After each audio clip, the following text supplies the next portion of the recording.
Arian cherished the letters.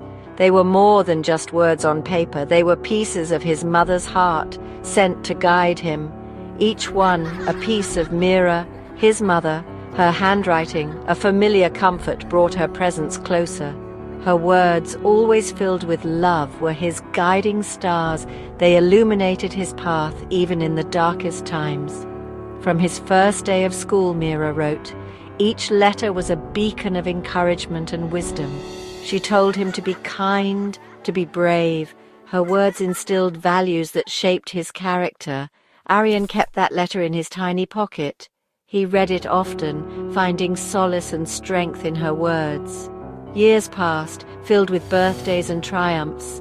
Mira's letters were there, marking each milestone, each one a celebration of Arian, his spirit. They were tokens of her unwavering support and love. Her words, filled with pride, were his anchors. They grounded him, giving him confidence to face the world. They reminded him of home, of her unwavering belief. Arian never wrote back. He didn't need to. Her words were enough. They spoke volumes. They were his compass, guiding him through the uncharted waters of childhood. Her letters were his map, leading him to become the person he was meant to be.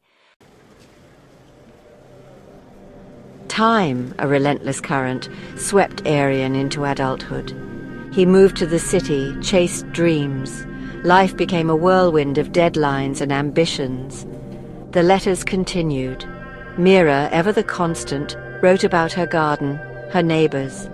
Arian read them less. The once cherished letters now tucked away. He was busy building his life.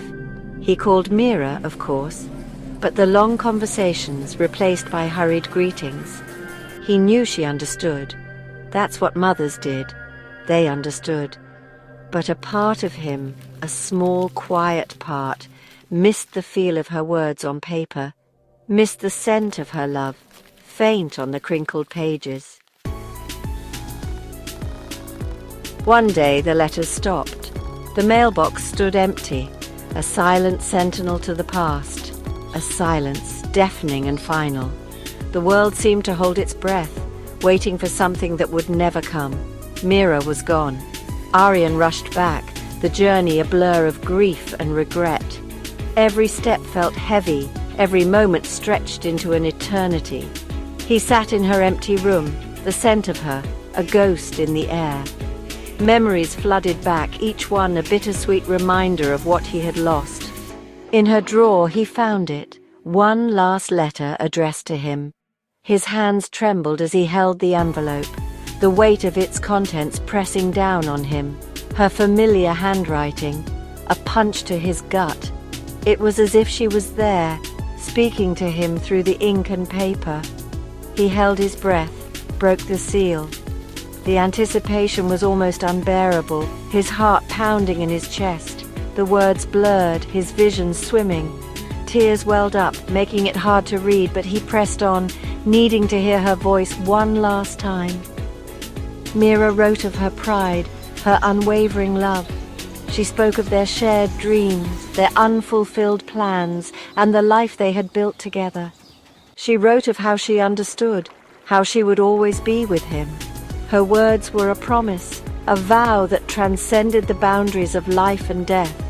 Every word, a balm on his raw grief. Each sentence wrapped around his heart, soothing the ache that had settled there. Her love, a tangible presence in that quiet room. In that moment, he felt her with him, a comforting shadow that would never fade. Arian wept. He wept for the lost letters, the missed calls, and the moments that slipped through his fingers like sand. Each tear was a testament to the love he once held so dearly. He wept for the time, stolen by the illusion of forever. But as the tears subsided, a quiet strength bloomed in his chest. It was a strength born from the depths of his sorrow, a resilience that whispered promises of healing. He carried the letter everywhere, her words, his lifeline. Each sentence was a bridge to the past, a connection to the love that once was, and a beacon guiding him through the darkness. In them he found solace, forgiveness. He understood that love was not bound by time or space. It was a force that transcended all, a gentle reminder of what truly mattered. Love transcended time, transcended absence.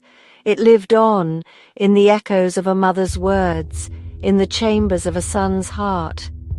It was a legacy, a gift that continued to give, even in the quietest moments. Ariane vowed to live a life worthy of her love, to cherish every connection, every moment. He promised himself to honor her memory by embracing the present and looking forward to the future with hope. For Mira had taught him, even in her silence, even in her absence, love never truly ends. It echoes forever. And in that echo, Ariane found his purpose, his reason to keep moving forward.